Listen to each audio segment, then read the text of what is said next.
भगवान शिव की बहन से क्यों परेशान हुई माता पार्वती और क्यों किया कैलाश से विदा, जानिए पूरी कहानी। शास्त्रों में कहा गया है कि भगवान शिव जी कुछ भी कर सकते हैं, उनके लिए कोई भी काम मुश्किल नहीं है। शास्त्रों में शिव जी की शक्तियों के बारे में बताया गया है। एक कथा के अनुसार विवाह के बाद शिव जी और पार्वती कैलाश पर्वत चले गए। कैलाश पर्वत पर माता पार्वती अकेली होने के कारण उदास रहती थी। शिव शंकर से विवाह के उपरांत माता पार्वती अपना भरा पूरा परिवार छोड़कर कैलाश आ गई। वह स्वयं को बहुत तन्हा महसूस करती। उन्हें माता पिता का दुलार, सखी सहेलियों का साथ बहुत याद आता। एक दिन उनके मन में ख्याल आया, काश शिव शंकर की कोई बहन होती जिसके साथ उनका दिल लगा रहता। वह उनसे दिल की बातें करती, कुछ अपनी कहती, कुछ उनकी सुनती।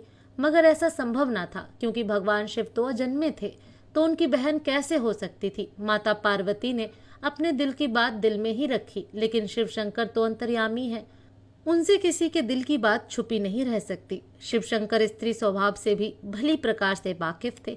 उन्होंने पार्वती से पूछा, कोई समस्या है देवी तो मुझे बताओ। माता पार्वती समझ गई कि शिव शंकर ने उनके दिल की बात जान ली है। वह बोली, अगर आप मेरे मन की बात जान ही गए हैं तो भी आप मेरी इच्छा पूर्ण नहीं कर सकते। शिव शंकर मुस्कुराए और बोले, मैं तुम्हें ननद तो लाकर दे दूं, लेकिन क्या आप उसके साथ निभा पाएंगी।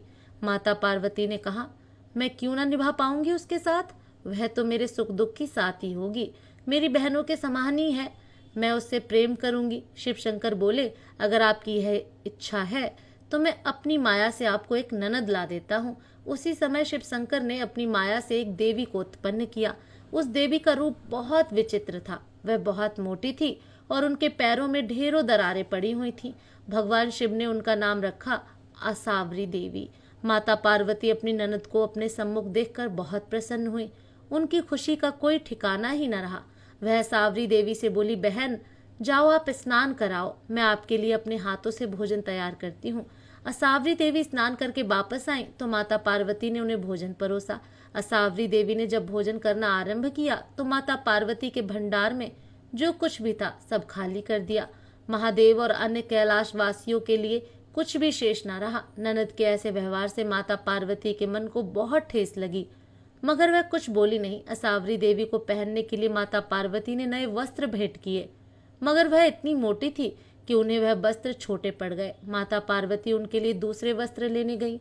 ननद का मन हुआ, क्यों ना भाभी के साथ हंसी ठिठोली की जाए। उसने अपनी भाभी को अपने पैरों की दरारों में छिपा लिया। पार्वती जी के लिए दरारों में सांस लेना भी मुश्किल हो गया। उसी समय उधर से शिव शंकर आ गए और असावरी देवी से बोले, आपको मालूम है पार्वती कहाँ है।